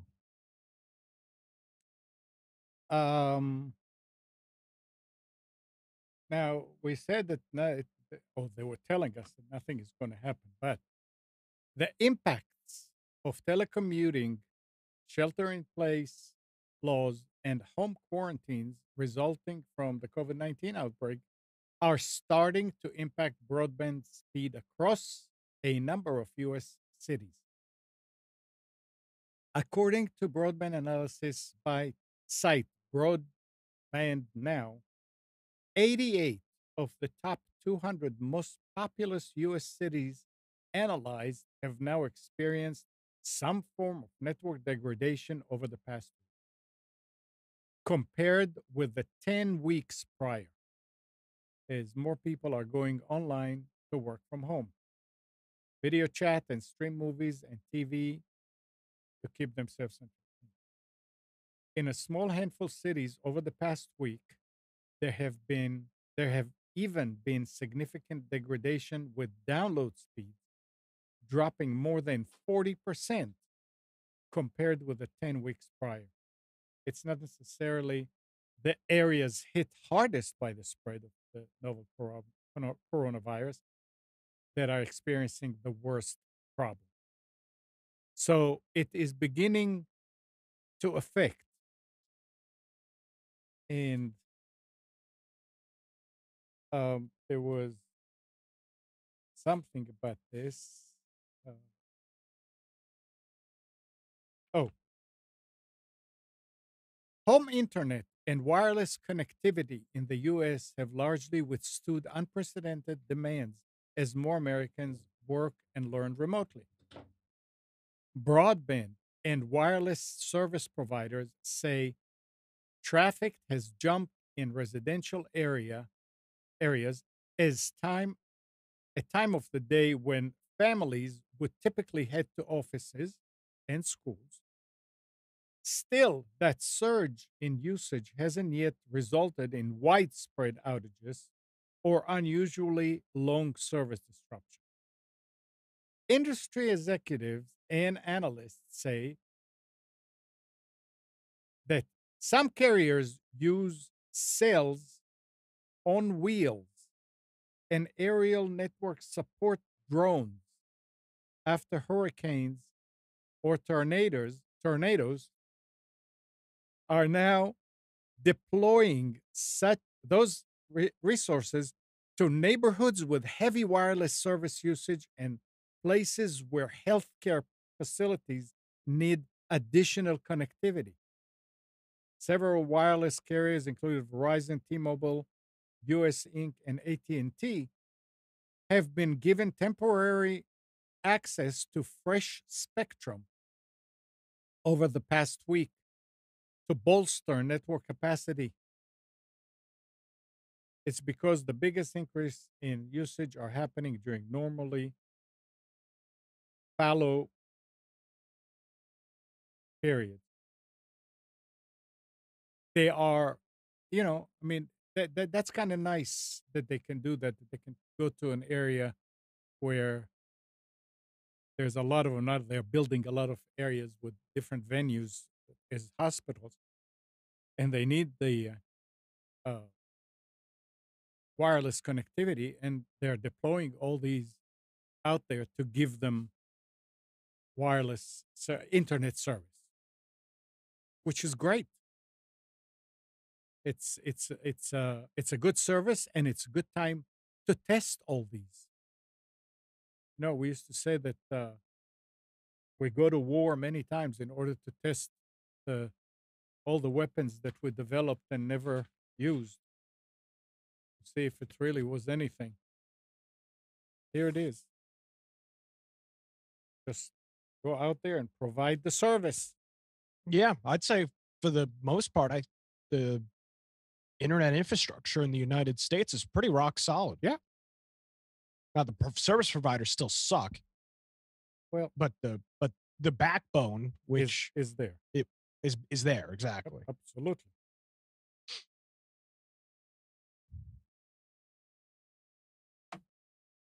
And let's switch from this a little bit. The story goes that it's the largest free web hosting providers for dark web services. But remember back in 2018 when it's 6,500 sites all went down after attackers accessed the database and deleted all its accounts? It happened again for the second time in 16 months.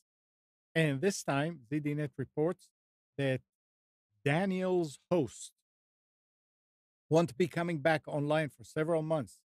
Almost 7,600 dark web portals have been taken offline following the hack, during which an attacker deleted the web hosting portal entire database.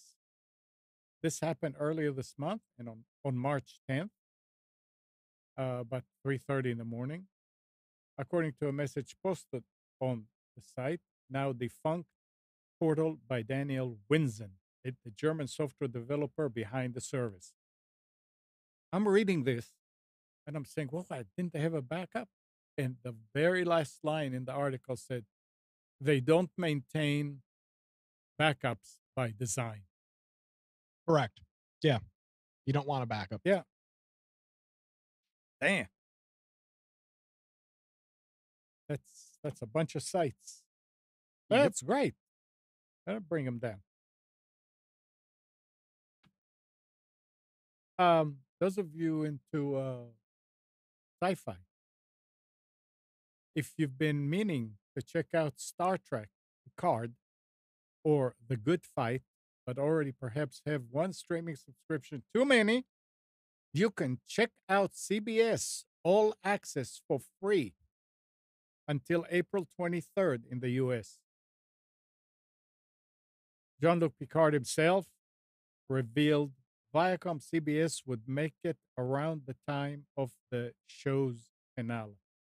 So apparently,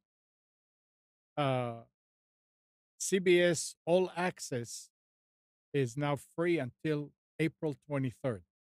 Only thing I don't know is if you have to go and register and give them a credit card, subscribe, but they tell you, okay, but this month is free. Let's check. But that's interesting.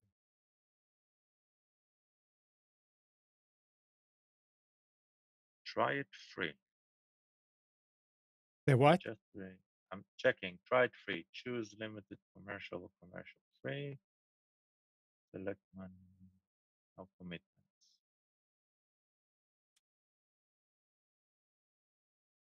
Well, it says 1 month free. Only if you. Yeah, so you need to provide details. Okay, never mind. Yeah, but it's strange. It's not what the article. I know. Yeah. Because it says if you want to watch it, but already perhaps have one streaming subscription too many, you can check out that. That means you don't have to get another. But yeah, I mean they word it in a way that you will go, and some people will go for it. Now, I understand completely now. So they used Sir Patrick Stewart, right, the actor for Picard. They used him to promote the 1 month free promotion that they have started offering. And I'm guessing the news article you were reading misunderstood that it was until, because that came out from Sir Patrick Stewart on Twitter on March 24. Okay. So it's not until April 24. It's a month. It starts on March 24, and now you can get a free month when you subscribe. Yeah. Okay. That's why we're here. We're fact checking everything live. Yep. I'm picking it out. It's a great show, by the way. It is? Yeah. Especially if you love the Star Trek Next Generation. This is like they're using the nostalgia right. They're writing it right, and I can't wait for the second season. They did it right this time. The other Star Trek show was okay-ish, going down bad. This one is great. So you enjoy CBS All Access? I know a friend. Gotcha. You're using his account. Okay. Gotcha. Okay, so forget about this. Forget it. There's a free month. There's a free month. Gotcha. Of course. Anybody looking for a good binge watch sci-fi is The Expanse. Oh, awesome. Isn't that a great show? I think The Expanse taken over by Netflix. It got better. I think The Expanse is the best thing that happened in TV, better than Game of Thrones. It's wow. Awesome. Yeah. It's very good. Yeah. And if you're looking for something to watch with your family, a sci-fi show it's got 2 seasons out now is Lost in Space. It actually is it's a very well done show. Yeah. And it's safe. Danger, Will Robinson. Danger, but it's an updated version of the original series. And I loved that series when I was a kid. And I watched it thinking, well, it's going to be really campy and kind of corny and all. And no, it's not. They took it in a So different direction, and took it a different yeah. direction. Yes. I don't know the source material because I haven't seen the original series. I've seen the movie they made in 2000 something, Wow, that which was a wasn't, terrible movie. yeah, which was Terrible what movie. wasn't very good. And Yeah. this was pretty good. Yeah. Good family values show. So. All right, now here's something that we need to be aware of, everybody. If your browser is randomly opening to a page promoting a COVID-19 information app, then you need to log into your router and make sure you configured it to automatically receive its DNS service from your ISP. It also recommends that you set strong password for your router and to disable remote administration. Apparently, there's a attack going around where people, where those bad actors are changing the DNS and they make it look like you're going to go to a COVID-19 app and then they start getting you. If you do not want your ISP DNS, then you can use either what's their name? OpenDNS, Cloudflare, Google, Cloudflare, OpenDNS, or Google's. Right? Yeah, but if you don't know how to do this, I mean, a lot of people don't. Just get it from your ISP. But yeah, you can put whichever DNSs you want. But the thing here is to use strong passwords on the router and disable remote administration. You're not going to remotely. I would say 99.9% of people out there with broadband are not going to remotely manage their router. There's no need for it. You set it and forget it, kind of. So what's the attack? I mean, They most are people will have like a cable supplied modem already, right, and and that's controlled by the cable company. Yeah, so, but if there's no good password on it, a lot of people say, "Oh, I want control of it." Password, password. No, but you can't hijack DNS unless you hijack your router and somebody's changing Well, the that's what I DNS mean. on your device. Yeah, Oh, that's what well, I mean. That's what they're doing, and that's why they say to change to a strong password and to disable remote. Of course, if the password is no good, then you can disable, but they can log in and enable it again if they need to. But yeah, they get into your router and they change the DNS. So yeah, that seems pretty unlikely, but well, possible, I guess. I mean, you'd have to port forward your router. well, maybe it's like the webcams, the Wi-Fi webcams, where most people do not change the default passwords. Yeah, Something but you like can't that. access those from the internet. If you're behind a router, the port 8, unless you have port 80 open on your, unless you're forwarding port 80, you can't reach your router's interface from the WAN. So you should be able to. No, from the WAN? Yeah. From the WAN, the Well, only no. ones who can access from the WAN is the cable company on the DOCSIS. If you have the modem, yeah, but the router. Oh, okay, if you yeah. have a separate All router. right, okay, yeah. But Yeah. if it's a modem router, yeah, okay, I see what you mean. Correct. But if you have a router, unless you have port forwarded Right. your web access port, you can't reach it from the WAN. Which is apparently the same as saying remote administration. Yeah. Well, yeah. But you can actually turn on a setting so that you can have the remote administration on, but you can have a setting where it can only be accessed from the LAN. Yeah. Which is how it should be. Now, I would say the bigger concern would be that you have Wi-Fi without a password, and somebody can get into your network there and log into your router with the default. I would say that's your bigger threat than somebody scanning the internet looking for your WAN address. Yeah, and that's what I keep saying. Practice safe computing. Always use strong passwords. Yeah, and I would say a bigger thing is that if you're going to be working from home starting Monday or Tuesday, if you're going to be using your personal computer, make sure you run a complete virus and malware scan before you start logging into your work sites and whatnot. Right, especially if this is a home computer that the kids were using. And exactly, yeah. Oh, and I've seen the recommendation to make another profile on the system. Oh, that's absolutely a good idea. Yeah. So create another offline profile for your work stuff so that you can keep it separated and put a password on it, especially if you're dealing with financial information. And if you're not familiar with what Nick is talking about because you never did it, separate profile, separate user. Yeah, create a new user. Create a new user. With a different password. Right. And default settings. Right. You know how when Windows comes up and you can log in as different person, or you have to log in and you have to click on, you create a new user and then it'll ask you which one you want to go in as. Or you could give us a call at 919-518-9773 or Computers 2K Voice on Skype. We'll walk you through it. If your company has a domain, chances are they will have something in place to lock that machine down in a way. That's why you'll probably have to create a new profile, maybe even load some minimum default security software in order to connect to the domain. Yeah. So you'll see. You'll see when they set you up.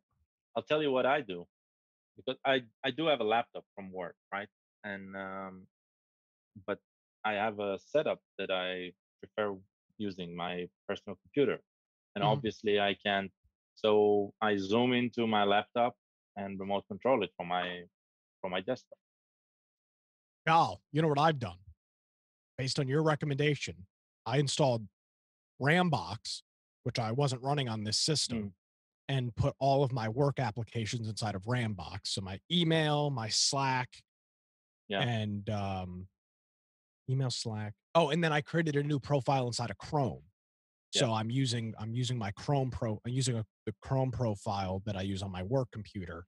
So I have a laptop, but I don't use it. I'm just doing everything in Rambox and a separate Chrome profile. Which, by the way, if you're looking to do that, if you click on your name in the upper right-hand corner of Chrome, you can click Other People and add a new profile, and that'll keep your browsing history, your favorites, and all that stuff separate. Which is not the worst idea if you're trying to separate work and home life. At the end of the day, you just close out of that profile and go back to your normal one, and you're good. Yeah. So my workplace, they block everything GPL based license. Okay. Don't get me started. So I can't use Rambox there, and Firefox is blocked as well. They're only allowing Internet Explorer and Chrome. Why? And so I don't know. Legal decided. I don't care. I tried fighting it. I can't. So That's I can't retarded. use That makes Rambox. no sense. Oh, I agree. Don't get me started. Thankfully, nobody here. It's not. I'm ranting publicly, but it's not like they know what I'm complaining about. And so this is like. So I have zero access to Rambox at work, and that's where I need it. I don't need it in my personal one. And Firefox with the containers makes managing multiple profiles a lot easier. But yeah, at work, that's what I do. I use Chrome. Actually, I use Chromium with multiple profiles, and it works pretty well. Nice. Huh? You just said. Your back speaking. Decisions. He's stunned. He doesn't realize that they're actually listening to him. Oh. Heard everything you said. Oh. And going, talking about working from home again, and if you have an Apple or a Mac, a currently unpatched security vulnerability affecting iOS 13.3.1 or later prevents virtual private networks from encrypting all traffic and can lead to some internet connections bypassing VPN encryption to expose users' data or leak their IP address. While connections made after connecting to a VPN on your iOS server device are not affected by this bug, all previously established connections will remain outside the VPN secure tunnel as Proton VPN disclosed. So if you're working on a Mac, there is it seems like if you want to connect to VPN first and then do everything else it's okay. Is that, did I understand it correctly, guys? I think so. But if you you know what I find interesting? What? Everybody's freaked out about using a VPN, or not freaked out. Everybody's recommending the use of a VPN, and obviously that's important. But everything is HTTPS, right, and secured over SSL. So unless you're needing to access network drives or NASs or servers, I don't see the point of a VPN. All I think that does is complicate the setup and add another point of slowness. And I mean, I don't know what service you could be using that's not SSL. So most companies would prefer you use a VPN when they're monitoring the network activity. Of course. Right, because the moment you connect to the VPN, they control DNS, they can even control routing, and so web browsing, for example, would go through their secure web gateway, and stuff like that, right? That provides them the security that they want, the same one that they provide you or engulf you in when you're in the office. That's why they want the VPN. But you're right, most services, as long as you're using HTTPS with TLS 1.2, you're okay. So yeah. So if you're, because I know a lot of people are reading articles about how to set up working from home, and everybody recommends a VPN. And again, I'm not saying VPNs are bad.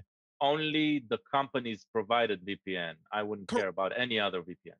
No, but I'm just saying articles are recommending that you use a VPN through your office. And again, I'm not saying you shouldn't or that VPNs are bad, but unless you are doing something where you need network resources, yep, I don't see a point. You're not any more secure on your VPN than you are just browsing the regular internet. Right. That's totally right. And hey, Nick, from time to time we can agree. Actually, no, I changed my mind. No, everybody use a VPN. If you don't use a VPN, you're going to get hacked. Talking about us switching to Zoom. As people work and socialize from home, video conferencing software Zoom has exploded in popularity. What the company and its privacy policy don't make clear is that the iOS version of the Zoom app is sending some analytics data to Facebook. Even if Zoom users don't have a Facebook account, according to motherboard analysis of the app. I don't know how that happens. I don't know what Zoom has to do with Facebook. They don't own it. Well, I mean, I guess they make probably some money. It's some deal they've got with Facebook. Is there an option to log in with Facebook? Probably. I don't know. Yeah, well, no, because they're also saying that even if you don't have an account, it doesn't. Yeah, it's sending anonymized data to Facebook for something.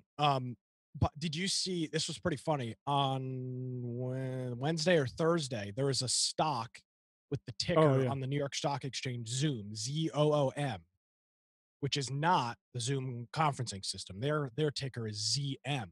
Right. So they got an uptick. The SEC suspended trading on ZOOM on the stock exchange because their stock was up like 95% because people were buying it thinking it was the Zoom because it was cheap. And they it was cheap, and people thought they were buying into Zoom, the video conference, which they weren't. So all that really shows you people are idiots. And it looks like they suspended it for a month. Yeah, they're not gonna. Yeah, so if you, so they suspended Zoom completely. ZOOM, the ticker, completely. And ZM is the Zoom stock, which I bought some of about 3 weeks ago, and it's been a good investment so far. Funny, I'm trying to search Zoom in the app Robin. There's the two different companies. There is Zoom Video, which is what we're using, and there is Zoom Technology. Yep, that's not the one. Zoom doesn't even show, the other Zoom doesn't even show up on Robinhood. Yeah. Yep, they got rid of it because so many people are buying it. Yep, people are idiots. So we don't know who the original Zoom was, or was it something that was done maliciously, or no, it's just that's their stock. It's just ticker. there. So what about they might have a great idea and be getting ready to sell stock, and they just got screwed. Oh yeah, big time. Yeah.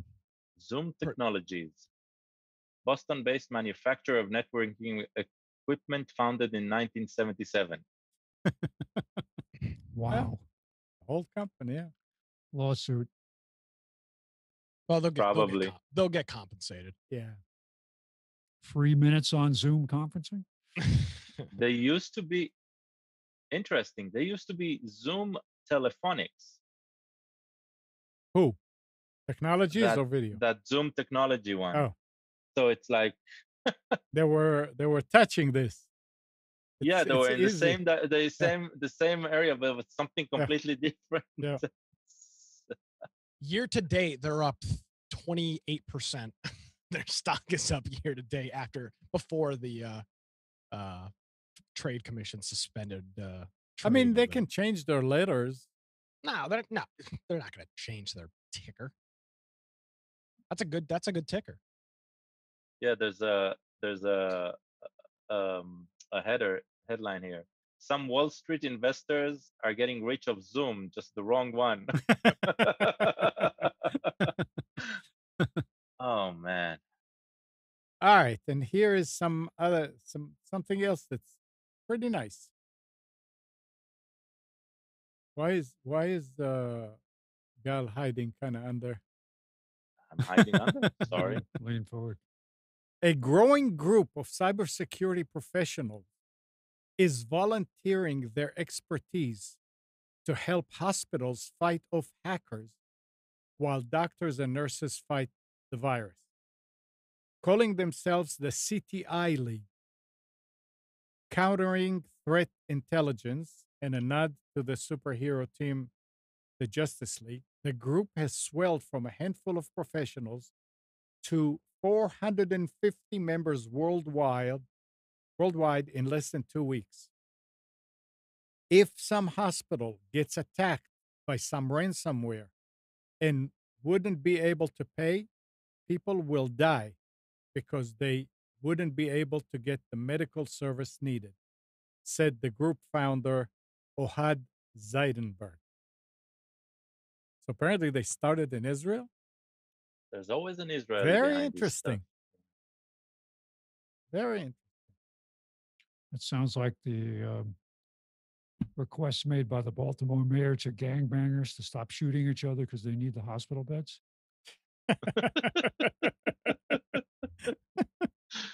You can't make this stuff up. I don't remember that from The Wire. Yeah, that was about a week and a half ago. Yeah. He actually came out and said, I wish you guys would just stop shooting each other because we're going to need the hospital beds. But that's actually a valid point. Have you noticed that, or that's probably me being oblivious of the news. Has the news reported of any terrorism, of any issues in the Middle East now, other than Iran dropping, the getting dead all over from the coronavirus? I haven't heard a thing. The latest Taliban training film shows them all wearing masks.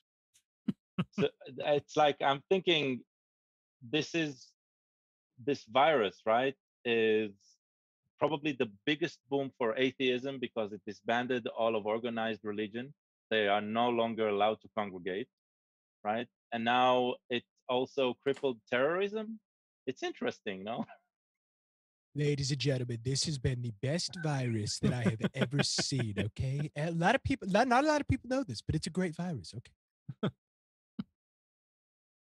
Unforeseen circumstances or unintended consequences. And talk about Zoom again. A school in Norway has stopped using popular video conferencing service Zoom, whereby after a naked man apparently guessed the link to a video set lesson. Okay. So there's a whole there's a subreddit that just popped up called what is it called? Accidental Zoom? No, that's literally what it is. It's people trolling Zoom chats with like weird backgrounds and playing porn in the Zoom calls. It's pretty fun. I gotta find it. Hold on. Did you guys have to enter that password that I sent before No. it lets you? Well, your link includes the password. Oh, okay. So we don't need to enter it. But Okay. if we would have typed the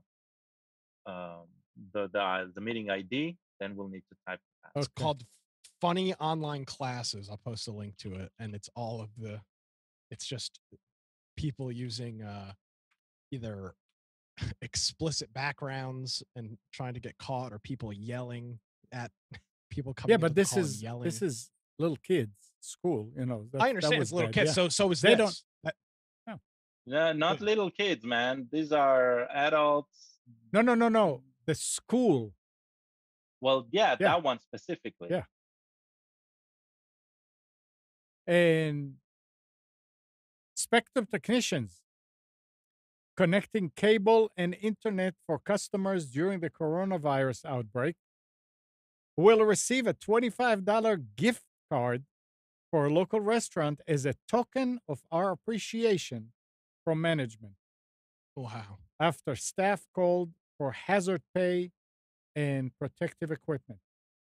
These gift cards never expire, so if you choose a restaurant that is currently not open, the card will remain valid for future use. So they are giving them. Which chain was that? Huh? Which chain was that? That's Spectrum. Spectrum. Yeah, to their technicians. So my kid, he works part time in Sheets gas station. Gas station? Yeah, and they raised the rates from 10 hours an hour to 13 during the COVID outbreak. Yeah, imagine that. And it's almost like the government didn't even have to force them to do that. Isn't that crazy how private industry can do that themselves if they care? Wow. Crazy. Unprecedented. Yeah, I've never heard anything like that before. Jeez. Now, if you hear, and I know we talked about it before, HP Enterprise issued a security advisory last week warning customers about a bug in the firmware of some SAS SSDs that will fail after reaching 40,000 hours of operation. I think we talked about it before. There was something else like that.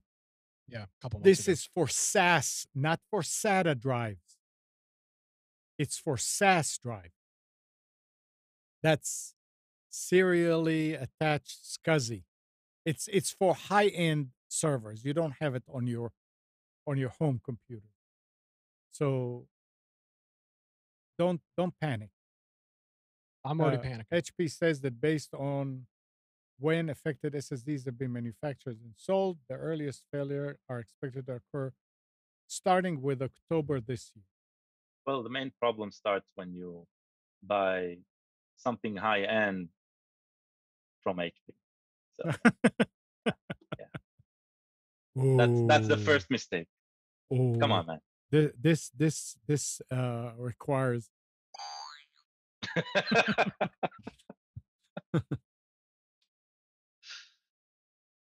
Yep. And here it is again. I mean, things like this happen again and again. A U.S. hospitality provider has recently been the target of an incredibly rare bad USB attack. ZDNet has learned from cybersecurity firm Trustware that the attack happened after the company received an envelope containing a fake Best Buy gift card along with a USB thumb drive. The receiving company was told to plug the USB thumb drive into a computer to access a list of items the gift card would be used for. But in reality, the USB thumb drive was what security experts called bad USB, a USB thumb drive that actually functions as a keyboard when connected to a computer, where it emulates key presses to launch various automated attacks. I mean, what do you tell people? Don't do it. People are stupid, aka you can't buy toilet paper in grocery stores. Yeah, I mean, come on. Yeah. Yeah. We bought it off the Buy back Zoom of, stock. we bought it off out of somebody's trunk this morning. You know, there is a new vendor called Dino in a Box. It's an online from China. Okay. And there's the different things that you can buy there that are pretty cheap. And I got the ad yesterday. 30 rolls of toilet paper for $74, something like that. And I'm saying they're gouging us all the way from China. China. Fine. Recycled China. toilet paper. The what? Recycled toilet paper. Yeah. Well, that was fun. We're over time. Oh, yeah, we are over time. Wow. You know, I was wondering when I set it up, I said it's for 2 hours. I mean, it's the first time I it won't said stop it. The Zoom meeting, Yeah. it won't stop it. Okay. Yeah, I was worried about that. And I said, well, we'll see. If YouTube keeps popping up and stopping, try and use something else. Try to use Facebook. Try to use Twitch. Try to use My YouTube's been fine. That's Mixer. weird. Here, it's also been okay. It's because Yeah. of all this that a lot of people are using it, and depends where you are, you may see it. And the other thing that you can do, Gene, is maybe lower the resolution of YouTube. You click on the gear, and where you see the quality, lower it. I mean, you know what we look like.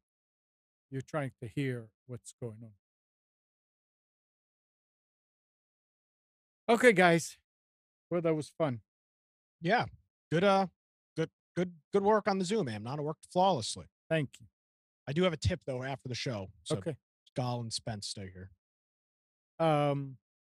Anything else that anybody wants to mention online? I did write a little article on that DW service that I talked about last week on dudeandit.com. So if you have if you want to take a look at that. I'll post it in the chat. But wait, isn't it in the links? It might be. No, I need to add so it. I wrote a little article on that if you're interested. And then Against the Norm tonight at 7. All right. Well, thanks, Nick. Thanks, you. Spence. Thanks, Gal. Thanks, everybody on watching us. Good morning, Kathy, Hannah, Nabil, Mac, Norm, Katie, and Dina. Thanks. Thank you, everybody, for tuning to Computers 2K Now. We hope you enjoyed and maybe learned something from our time together. Remember to practice safe computing. Back up your hard drive and update your virus scanner. We'll be back here next Sunday at 9, but you can always reach us at computers2know.com. And tonight at 7 o'clock, Nick hosts Against the Norm at atnshow.com. And if you're in Wilmington anywhere, you can listen to it on FM 106.7 Big Talker. See you next week.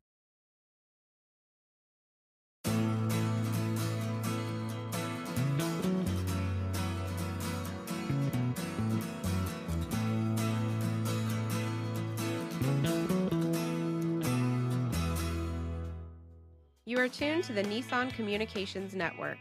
If you tuned in too late, you can always watch each program in its entirety or download an MP3 audio file of it in the archives section at nissancommunications.com. Don't forget to subscribe to our YouTube channel, follow us on Twitter, and like us on Facebook. Sponsored by Telestream's Wirecast software, StreamingGear.com, Carolina Apparel, and DeltaForce.net.